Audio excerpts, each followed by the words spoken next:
अग्निवीर योजना को लेकर के मतदाताओं के हिस्से में नाराजगी रही है। हमारी पार्टी चाहती है कि विस्तार से उन कमियों खामियों को दूर किया जाए।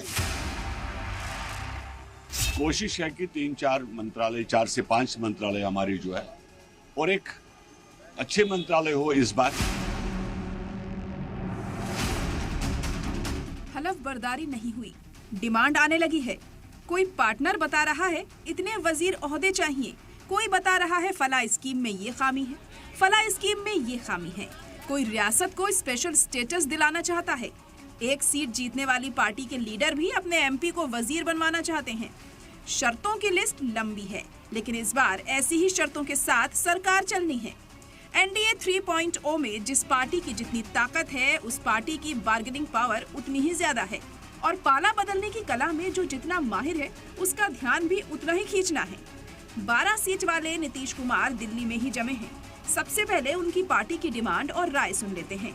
अग्निवीर, यूसीसी और कास्ट सेंसस की बात सबसे पहले की गई। अग्निवीर योजना को लेकर के मतदाताओं के हिस्से में नाराजगी रही है।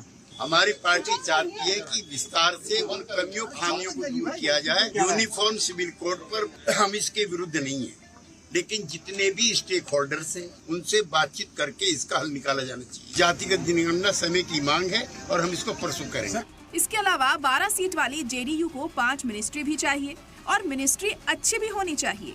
चलिए अब ये भी सुन लीजिए, जब सवाल होता है सपोर्ट के लिए कोई शर्त तो नहीं, तो जवाब क्या मिलता है? कोई प्री कंडीशन नहीं है, अनकंडीशनल सपोर्ट है, लेकिन बिहार को विशेष राज्य का दर्जा दिया जाए, ये हमारे दिल और दिमाग में है। ये बयान सुनकर तो समझना मुश्किल है, हिमायत बगैर शर्त है या फिर लेकिन के साथ कंडीशन अप्लाइड है। चलिए बिहार से आंध्र प्रदेश की तरफ चलते हैं। यहाँ पर सीट की तादाद ज्यादा है तो आवाज का दम भी ज्यादा है।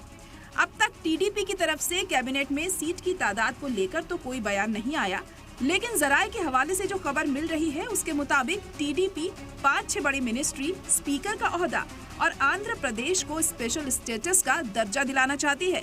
2014 में आंध्र प्रदेश से तेलंगाना अलग हुआ। हैदराबाद शहर तेलंगाना का हिस्सा बना। आमदनी को होने वाले नुकसान को बुनियाद बनाकर आंध्र प्रदेश के लिए स्पेशल कैटेगरी स्टेटस की मांग की गई। यूपीए सरकार ने आंध्र प्रदेश को SCS देने का वादा किया था। 2014 में सरकार बदलने के बाद नरेंद्र मोदी की एनडीए सरकार से चंद्रबाबू नायडू ने स्पेशल स्टेटस मांगा।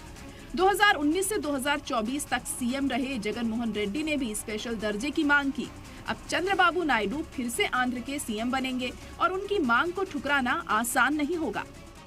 वैसे ये भी सच्चाई है, स्पेशल स्टेटस के दर्जे वाले सिस्टम को खत्म कर दिया गया है, लेकिन दबाव बढ़ा तो एनडीए सरकार को रास्ता निकालना होगा। अब तो अपोजिशन पार्टियों ने भी आग में घी डालना शुरू कर दिया है। 2014 में बिहार के लिए भी उन्होंने वादा किया था कि स्पेशल कैटेगरी स्टेटस देंगे, विशेष दर्जा दिया जाएगा ताकि निजी निवेश आए, टैक्स छूट मिले निजी निवेशकों को। नीतीश कुमार जी ने 10 साल से ये मांग की है, प्रधानमंत्री चुप्पी नहीं तोड़े।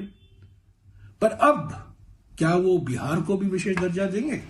कुल मिलाकर एनडीए के साथियों के तेवर और डिमांड देखकर तो यही लग रहा है कि मोदी 3.0 में मुल्क के चैलेंज के साथ साथ एनडीए के पार्टनर्स की तरफ से मिलने वाले चैलेंजेस से भी सरकार को निपटने की कला सीखनी होगी।